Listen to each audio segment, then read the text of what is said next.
Salamat! Long time no pa, Jack, Ari! Long time no pa, Jack. Yes. Oh, so yung last natin nga talaga ay 23 pa, no? Yung episode natin. So it's been a really long time. Finally, since guys, our last another episode. Yes, so ngayon naman mga kapadyak ay bibisitahin natin ng isa sa mga linear parks na dinedevelop at inaalagaan ng DENR National Capital Region. So partner, ang pupuntahan nga natin ay isa sa 3 linear parks ng Tinejero sa Malabon. Of course, partner, gusto lang natin mabigyan ng konting background. Bakit ba natin pupuntahan ng linear park sa Malabon? Related o alinsunod sa Linear Park Enhancement Project ng DENR NCR sa ilalim ng Manila Bay Rehabilitation Program.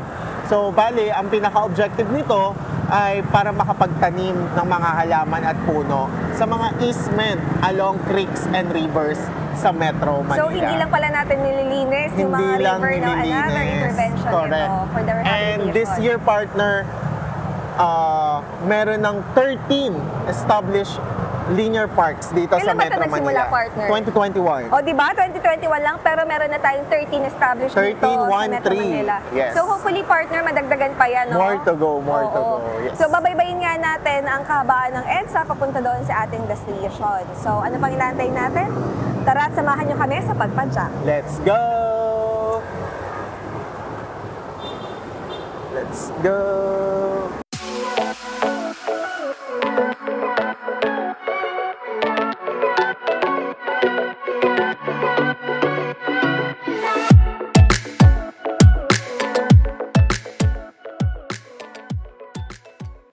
Finally, dito na tayo.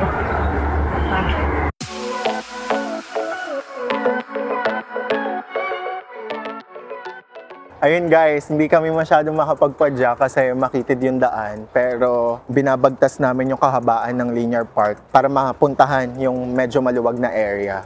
Pakita natin yung iba't ibang mga halaman, may mga fruit bearing, may mga bulaklak. Bali, technically guys, itong area ng linear park na to, ito na yung legal easement. Of course, part of the intervention is mag-establish ng linear park. It's just that kailangan i-improve, i-sustain, i-protect para maging sustainable yung linear park along waterway.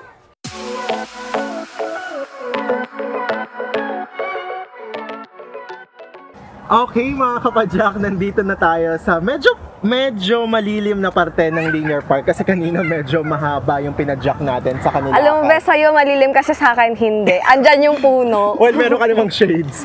Actually. So yun nga, makakasama natin si Forester Angie Warke mula sa Conservation Development Division ng Production Forest and Management Section para magbigay sa atin ng mga ilang impormasyon pagdating sa linear park. Pumati ka muna, Forester.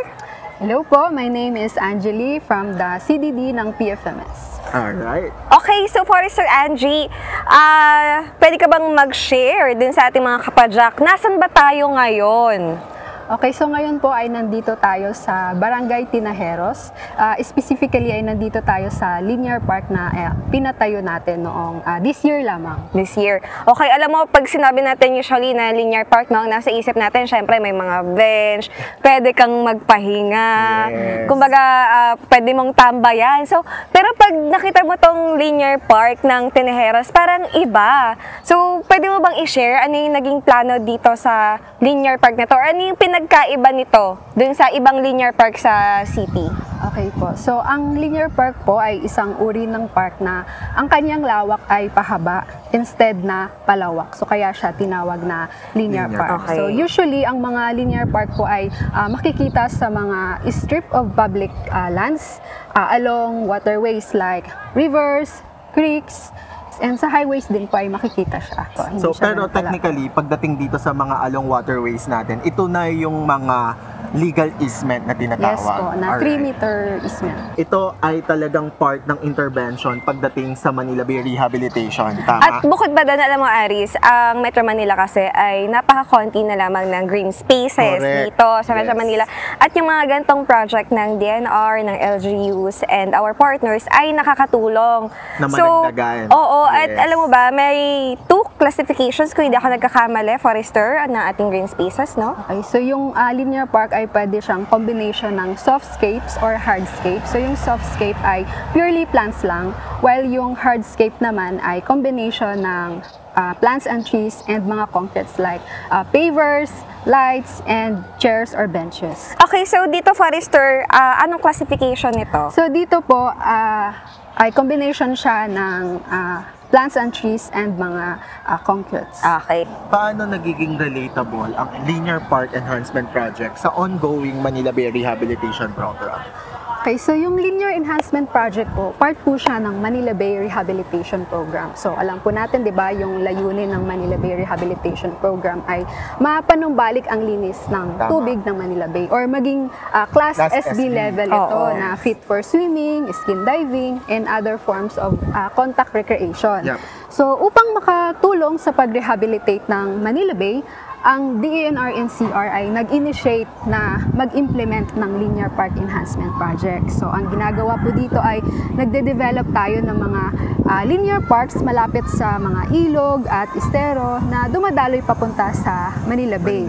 So, ito din yung tinatawag natin na stream bank. So, ito yung dinidevelop natin into linear parks. And ang layunin naman ng project na ito or yung Linear Park Enhancement Project is ma-stabilize or ma-rehabilitate ang mga stream banks at mapanumbalik ang tirahan ng mga buhay ilang at ma-promote din natin yung partisipasyon ng pamayanan sa pangangalaga ng kalikasan natin. So once na-establish na yung mga linear park, Forester, meron bang duties and responsibilities or naitutulong sa atin yung mga communities and barangays?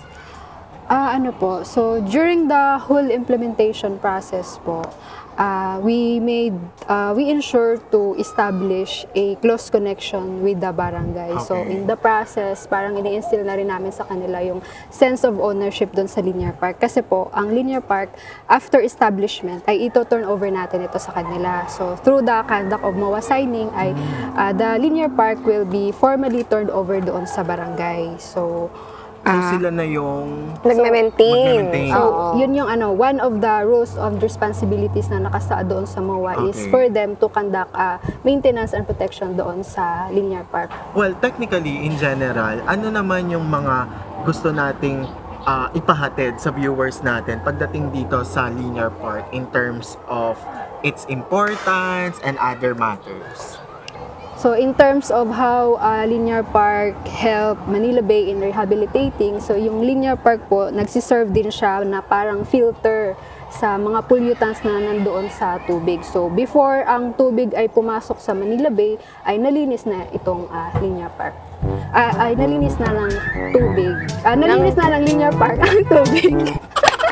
So, yun, ganun nalinis na ng mga halaman sa linear park ang tubig. So, nalinis na ng linear park ang tubig bago pa ito pumunta sa Manila Bay. So, yun yung way ng pagtulong ng linear park na ma-rehabilitate ang Manila Bay. Tunay ngang napakahalaga ang pagpapaganda at paglilinis ng ating kapaligiran.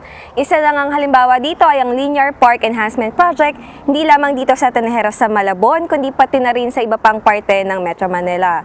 So alam mo ba, partner, no? So nakakatulong ito sa pagbabawas ng polusyon dito sa ating daluyan ng tubig at bukod pa doon, nakakadagdag pa ito ng aesthetic value at economic or what I mean is ecosystem benefits. Yes. Hindi lamang sa atin, kundi pati na rin sa ating kapaligiran. Yes, partner. And that being said, at this point, tapos na nating padyakin ang kahabaan ng linear park na matatagpuan dito sa Tenejeros, Malabon City. Isa na namang environment-related sites ang pwedeng puntahan at pasyalan ng ating mga tagapanood dito sa Malabon City. At patuloy nating tutuklasin ang mga lugar na natatangi dito sa Metro Manila, sa ibaba, sa gitna at sa itaas na maaaring puntahan at pasyalan ng ating mga manonood. Atin pang alamin, tuklasin at padyakin ang mga ito dito sa Padyak Manila Bay, tiyak na tatak NCR.